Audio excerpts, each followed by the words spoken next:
Estamos ya en el penúltimo capítulo de la epístola de Pablo a los romanos. Es el capítulo final en cuanto a vida cristiana, ética cristiana, doctrina cristiana, aunque no hay duda ninguna que el capítulo siguiente, que es el capítulo de cierre de la epístola, en donde el apóstol saluda a varias personas, tiene un impresionante final, hablándonos acerca de lo que Dios es y también glorificando su nombre. Como de costumbre, vamos a ir comentando el pasaje y vamos leyendo los versículos uno a uno mientras estudiamos qué cosa hay en su contenido. Romanos capítulo 15, versículo 1.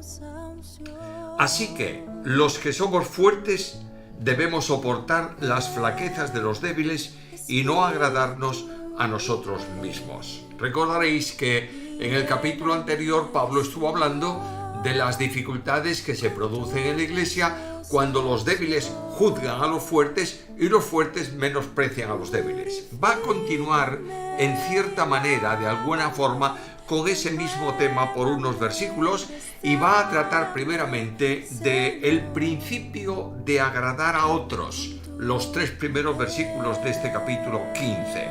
Luego avanza a el principio de glorificar a Dios mediante la unidad de los creyentes, versículos 4 al 13.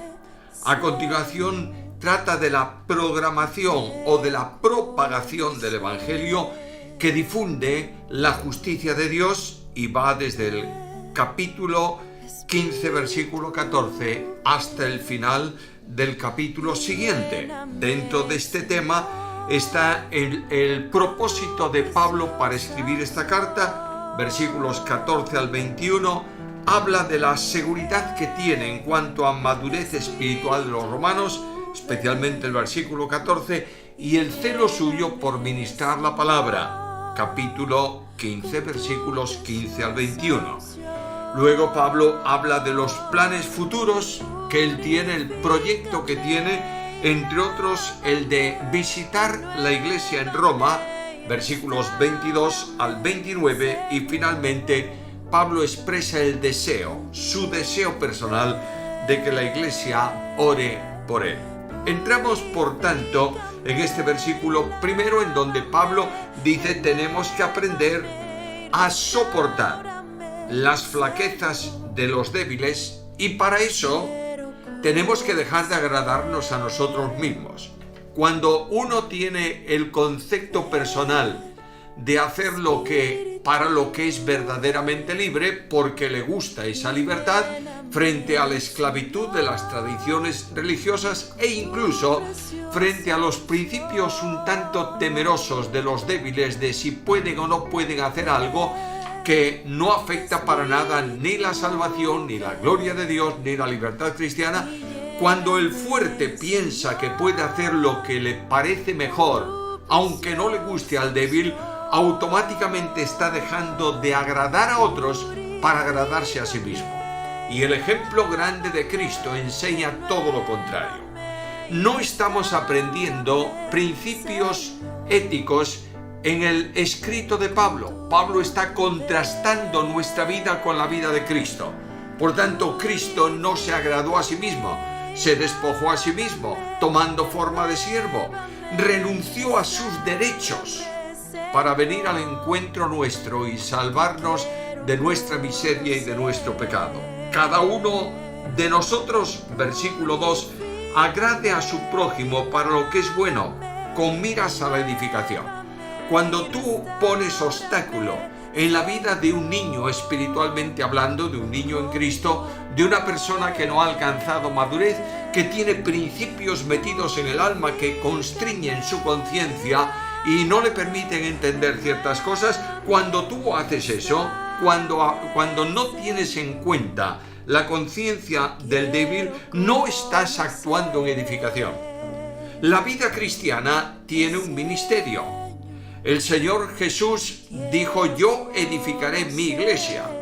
Por tanto, todo aquel que vive a Cristo, el que puede decir para mí el vivir es Cristo, no tiene otra opción que viviendo a Cristo ocuparse de la edificación de la iglesia. Edificar al débil significa llevarlo lentamente a un conocimiento que le permita en madurez entender bien lo que es la libertad cristiana y despojarse de asuntos que le están afectando y constriñendo. Versículo 3. Porque ni aun Cristo se agradó a sí mismo. Antes bien, como está escrito, los vituperios de los que te vituperaban cayeron sobre mí. Cristo no se agradó. Si Cristo no se agradó a sí mismo, y la evidencia es que tú y yo somos salvos, si Cristo se hubiera agradado a sí mismo manteniendo lo que tiene absoluto derecho a tener, estar sentado en el trono de la majestad en los cielos y ser adorado, y olvidarse de aquellos que por pecado se han alejado de él, si Cristo hiciese eso, tú y yo no habríamos sido salvos. Pero la Biblia dice que los vituperios de los que te vituperaban cayeron sobre mí. No tanto en el sentido de que le afectaran a él, o que le insultaran a él, o que le despreciaran, sino que él cargó con el vituperio del pecado de los hombres que se habían levantado contra Dios. Porque las cosas que se escribieron en el pasado para nuestra enseñanza se escribieron a fin de que por medio de la paciencia y de la consolación de las Escrituras tengamos esperanza. Cristo recibió los vituperios. Los hombres de Dios a lo largo del tiempo fueron vituperados. Y todos los escritos bíblicos, históricos, proféticos, poéticos, lo que sea, todos los escritos bíblicos tienen un principio. Y el principio es que nosotros aprendamos de esas enseñanzas para adaptarlas a nuestra forma de vida y a nuestra propia conducta. Notad dos cosas en ese versículo 4. En primer lugar, se nos habla de que esa vida nuestra tiene que discurrir por medio de la paciencia. Y la paciencia ahí es una palabra griega que significa ser capaces de permanecer debajo de una carga. La paciencia se nos enseña en la Escritura. La vida cristiana debiera estar basada y actuando en la paciencia. Leo del Salmo 37, versículos 5 y 6. Encomienda a Jehová tu camino y confía en él, y él hará. Descansa en el Señor. Necesariamente eso supone paciencia. Estás afrontando un conflicto, hay una situación que no entiende, y la Escritura, por medio de lo que por medio de lo que está contenido en ella, por medio de la revelación de Dios a través de ella, produce en nosotros un aliento de paciencia para que podamos soportar. Hay muchos que lo hicieron a través de la historia. Nosotros nos toca hacerlo en el tiempo actual. Segunda palabra del versículo: paciencia y consolación. La consolación de la Biblia, que la Biblia, la palabra de Dios, produce en nosotros, es una manifestación de que la Biblia es eficaz. Cuando voy a la carta a los Hebreos, en el capítulo 4, versículo 12, dice que la Escritura es viva y eficaz. Es una palabra no solo eficaz, sino también eficiente. Y lo que está diciéndome el texto es que yo necesito ser consolado en medio de las dificultades. ¿A quién recurro? No a la tecnología de la psicología humana, no solo al compañerismo de un hermano mío en Cristo, que me va a consolar, me va a ayudar, va a tener palabras de edificación. La consolación y la paciencia son el resultado de la obra eficaz de la Biblia en el corazón del creyente. No podemos ser consolados si desconocemos la Biblia. ¿Por qué?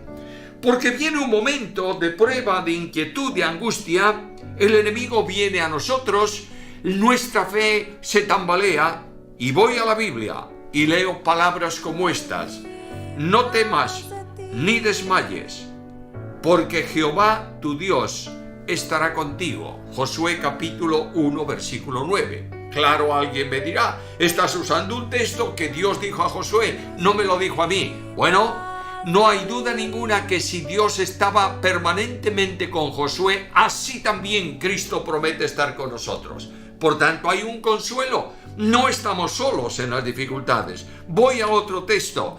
Y estoy pasando por una aflicción grande en mi vida, por situaciones calamitosas humanamente hablando, por dificultades que me parecen insuperables, por angustia que aflige mi corazón.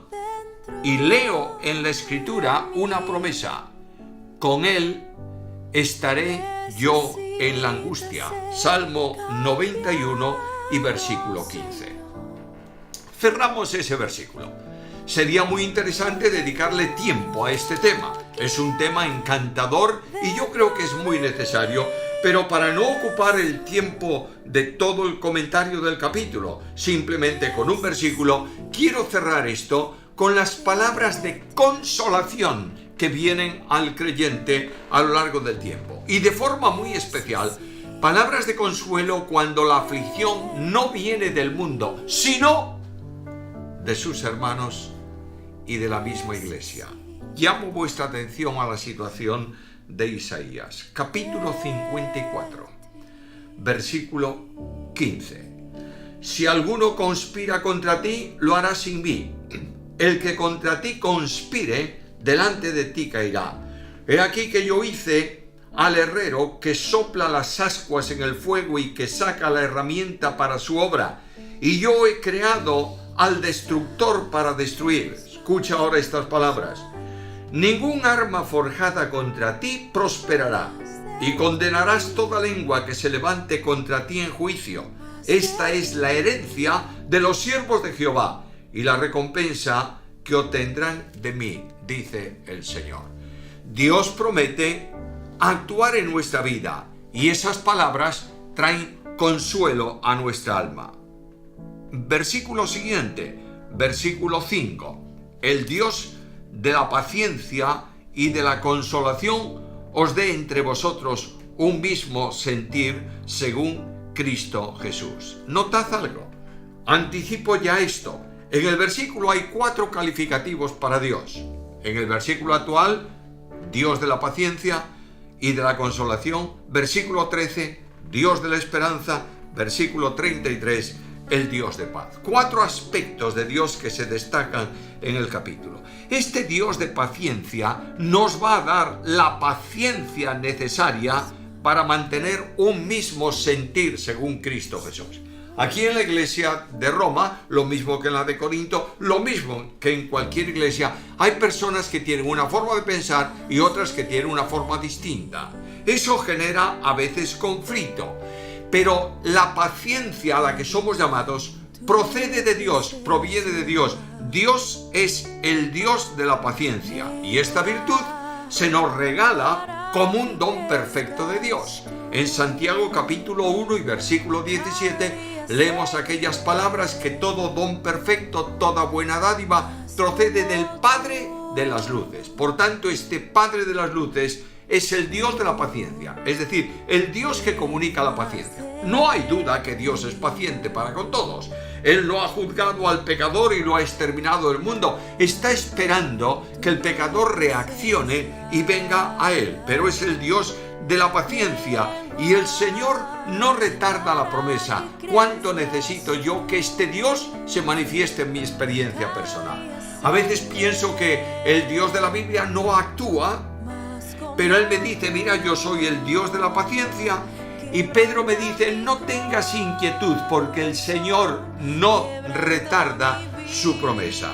¿Es el Dios de la paciencia? Sí, y es el Dios de la consolación.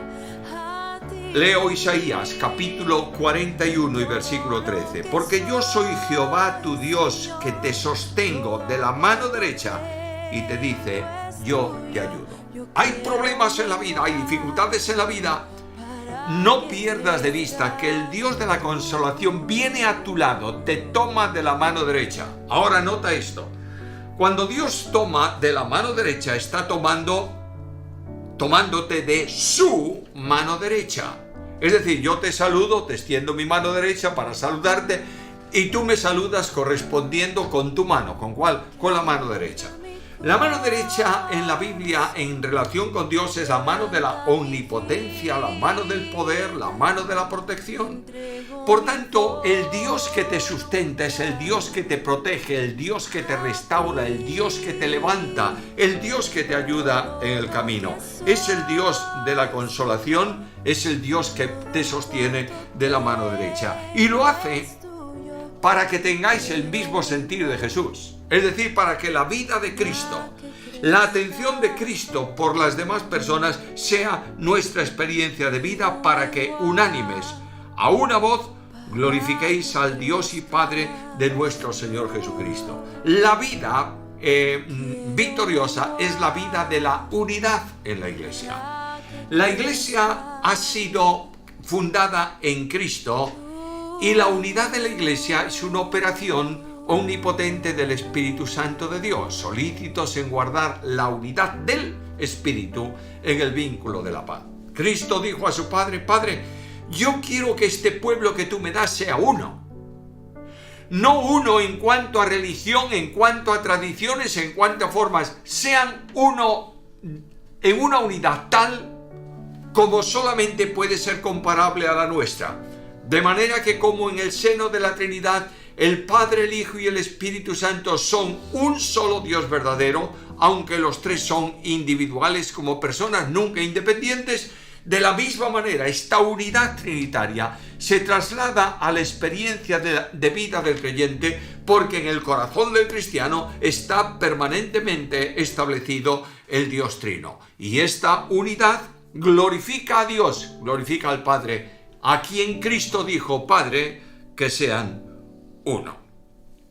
Ahora llega el versículo 7, por tanto, de manera que, a consecuencia de todo lo que dije, acogeos los unos a los otros, como también Cristo nos acogió para la gloria de Dios.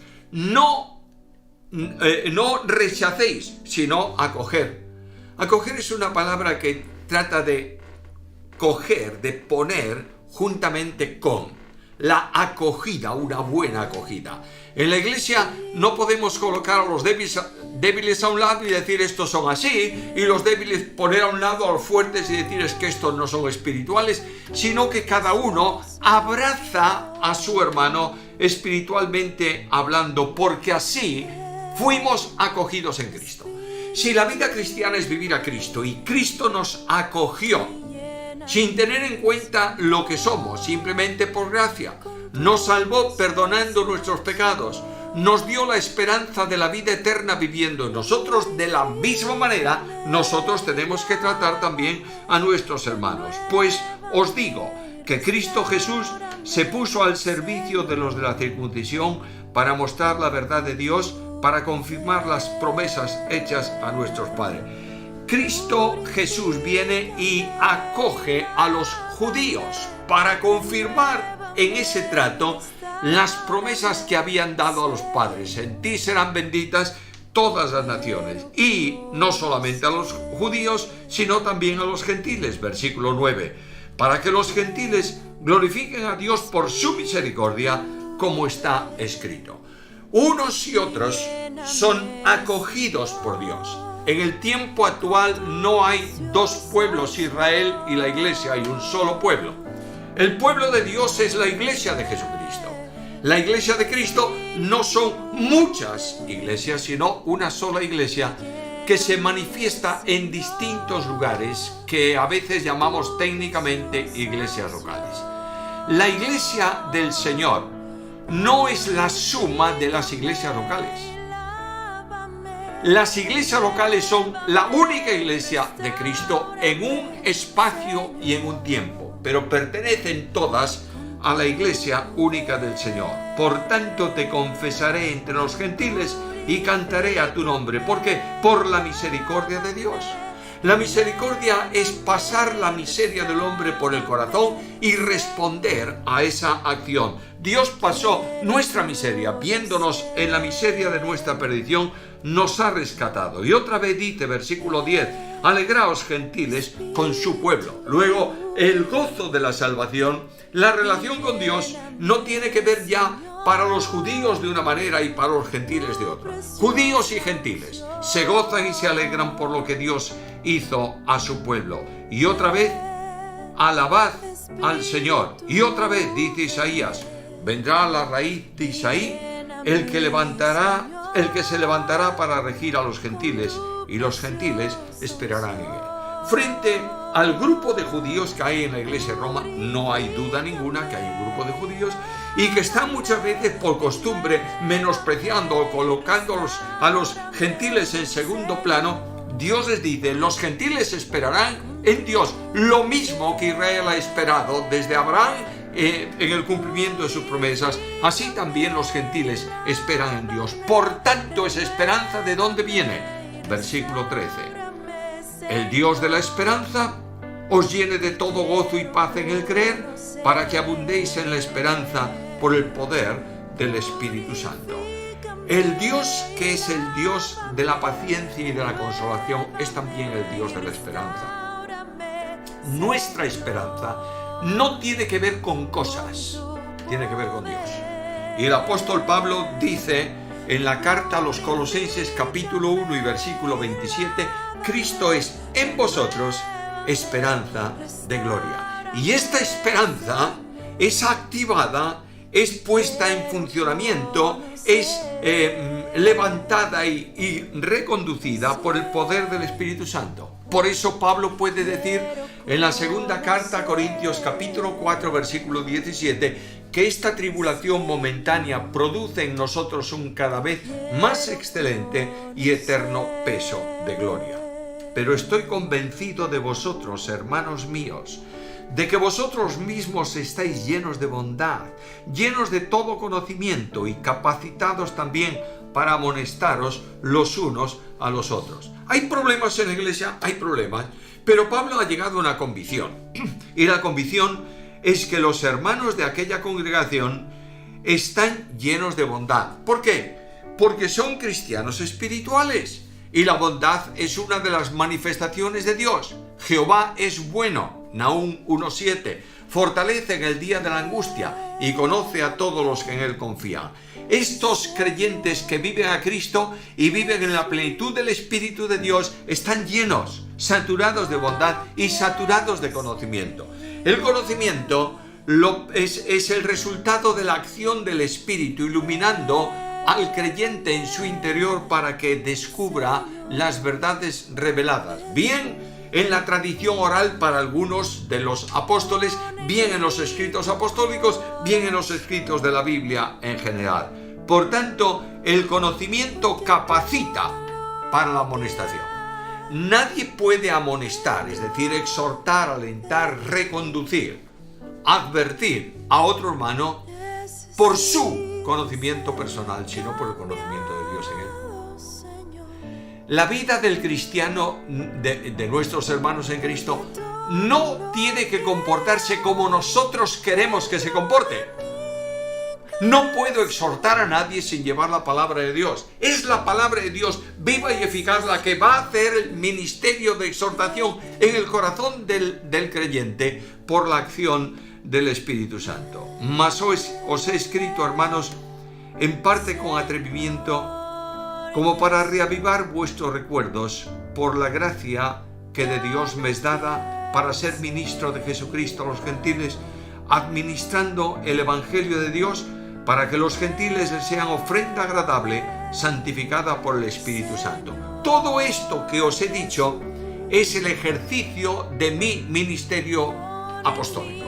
Y en el ejercicio de este ministerio apostólico, que se manifiesta porque Dios en gracia se lo ha dado, soy ministro de Jesucristo a los gentiles, administrando el Evangelio. Notad esto, un par de cosas aquí.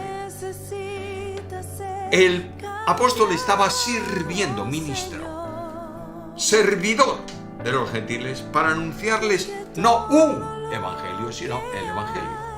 El Evangelio no solo es mensaje de salvación para los que creen.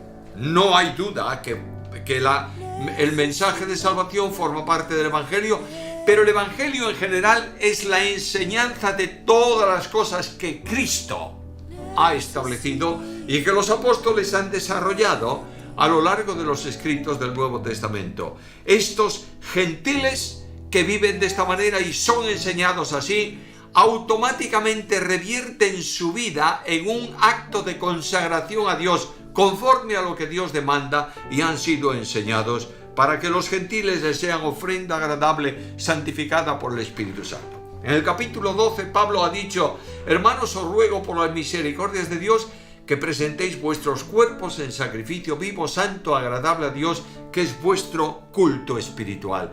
Y el Espíritu Santo está conduciendo la vida de los creyentes para que cada uno de ellos sea un auténtico sacrificio de adoración y de alabanza a aquel que los salvó. Tengo, pues, versículo 17, de qué gloriarme en Cristo Jesús, en lo que a Dios se refiere, porque no me atreveré a hablar sino de lo que Cristo ha hecho por medio de mí para la obediencia de los gentiles, con las palabras y con la obra.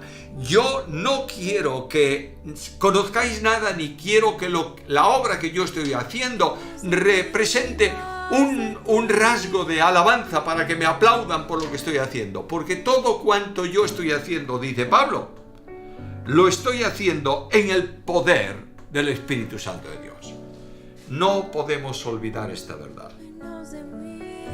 No vale para nada el ministerio que tú hagas, que yo haga, si no es conducido por el Espíritu Santo.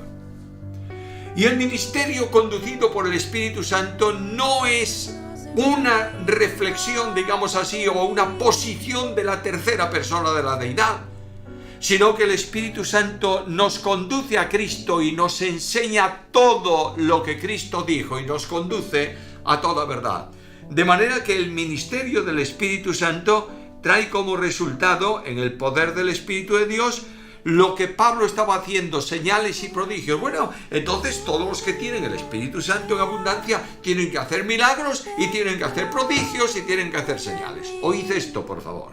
El apóstol Pablo estaba predicando en medio de un mundo idolátrico a un Dios que tiene omnipotente poder en el cielo y en la tierra. Y en el nombre de Jesucristo, el Señor, a quien él predicaba, se producían señales y milagros que autentificaban lo que Dios era capaz de hacer frente a la vaciedad de los ídolos, respaldando el mensaje que él predicaba. Una cosa, hoy en día el mundo necesita ver milagros permanentemente del Espíritu Santo de Dios. ¿Cómo? En las vidas transformadas de los cristianos. En unas vidas tan cambiadas que sean impactantes a la sociedad.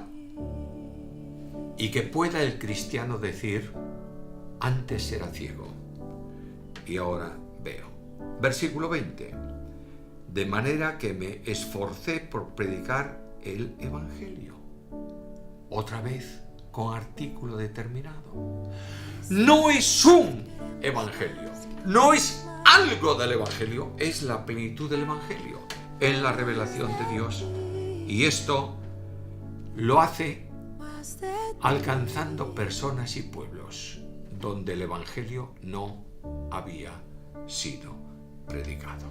Terminada esta parte del capítulo, Pablo expresa a los romanos el deseo de visitar la iglesia. Por esta causa me he visto impedido muchas veces ir a vosotros. Pero ahora, no teniendo ya más campo en estas regiones y deseando desde hace muchos años ir a vosotros, cuando vaya a España, iré a vosotros, porque espero veros al pasar y ser encaminado allá por vosotros una vez que haya disfrutado de vuestra compañía por un poco. Quiero ir a visitaros. Este es mi deseo. Hay algo más. Mi programa es ir a veros porque quiero seguir a España.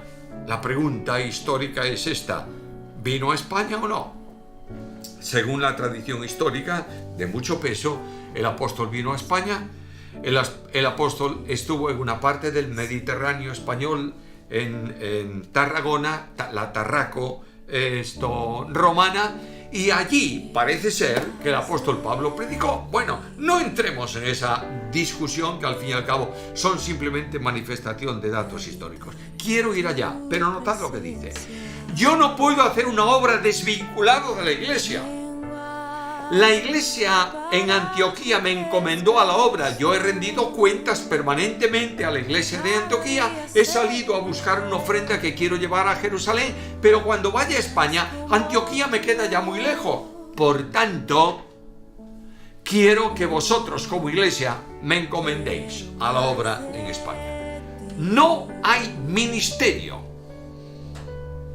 reconocido por el Nuevo Testamento al margen de la iglesia local. Así que, dice Pablo, cuando yo termine esto de llevar la ofrenda y todo esto, entonces voy a ir a visitar. Estaré con vosotros unos días y luego iré a España. Fue así. Bueno, él fue a Roma, tal vez no como quería ir, él pensaba ir en un viaje normal. Llegó preso, pero estuvo con los romanos como mínimo 2 años en una casa de alquiler, y probablemente, según dice la historia de la iglesia, no se presentaron en el juicio los acusadores y él quedó absuelto y salió por un poco de tiempo en libertad y vino a España y continuó su misión. Es muy probable que Lucas estuviera pensando en escribir un segundo libro de Hechos, que sería ese tiempo, pero el Espíritu Santo no lo permitió. De manera que Pablo concluye con este deseo: y os pido, dice a los romanos, que oréis por mí. Pero vamos a ver, ¿no eres un apóstol? ¿No estás encomendado a la obra por Cristo mismo? ¿No tienes el poder del Espíritu? ¿Para qué necesitas oraciones? Para que sea librado de los desobedientes que están en Judea. Estos desobedientes son aquellos que se están levantando en contra del Evangelio, que están buscando a Pablo para matarlo, que han procurado hacerlo en más de una ocasión y van a intentarlo específicamente cuando va a quedar hecho prisionero de los romanos ahí en Palestina. Y pido que oréis por mí, para que llegue a vosotros con gozo, por la voluntad de Dios, y que encuentre algún descanso juntamente con vosotros. Y ahora, el Dios de la paciencia y de la consolación, que es también el Dios de la esperanza, es el Dios de paz, que estará con vosotros. Amén. Y con esto concluye el capítulo 15. Hay lecciones importantes. No te inquietes, Dios está contigo. Hay lecciones importantes. No te desalientes. Lee la Escritura, busca en la Escritura. Sé capaz de soportar pacientemente, porque Dios te da los recursos necesarios para que lo puedas hacer. A este admirable Dios, a quien servimos y amamos, el que nos salvó de nuestros pecados y nos lavó con su sangre, a Él sea la gloria.